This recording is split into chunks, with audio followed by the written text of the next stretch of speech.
Okay, as you can see, I rolled a little bit of the yarn up, and this is what the needle looks like. And you're going to just keep pushing it in and out like this until these fibers start to stick together. You do not want to get your fingers in here. I don't know how many times I have to tell you, because it's really, really important. It hurts.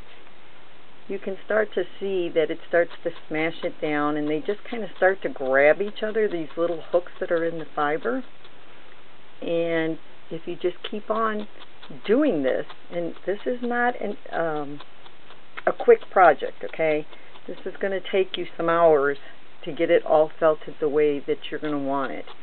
And I just keep going around and around and around and around and around and around until it starts to be the size that I want. This is the size of my cap. That's the size that I have started. As you can see, I have a lot of work to do. Once this is big enough around that it will fit inside of here, then I keep adding layers on top of it to start to build the thickness of it.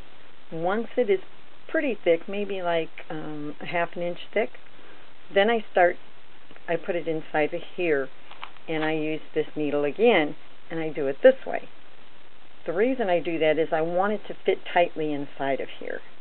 I suppose I could do it all outside and then wet the ball after I get it all shaped, and then put it, wet it in hot water, and then kind of force it in to this cap, and that would work.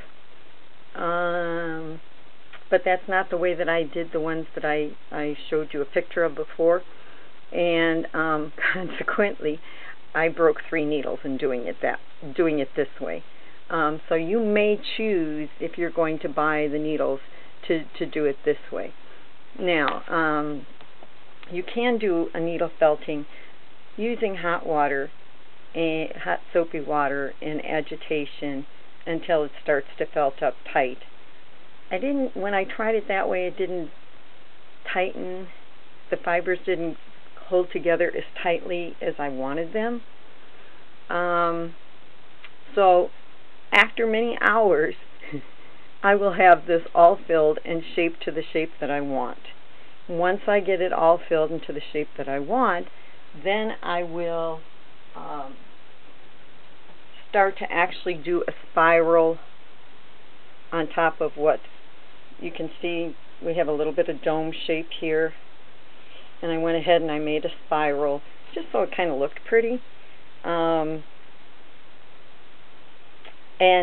because this is very, very firm, you can see when I push on this, there is like no give at all.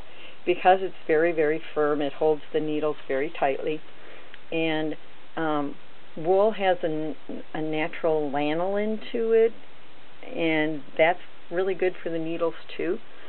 So I hope that you try this. I think that you would have fun with it. Just really, really be careful, because if you stick yourself with one of these, it's going to bleed a lot, and it's going to be sore for a couple days. And so just be aware that this is a very sharp tool. It's kind of like your rotary cutter. It's a tool you don't want to play with. You want it to make sure that you're not watching television, that your focus is on what you're doing. Okay, I hope that helps. I will write out some directions, and hopefully between watching this little video and reading the directions, you'll be able to get how I did my pincushion.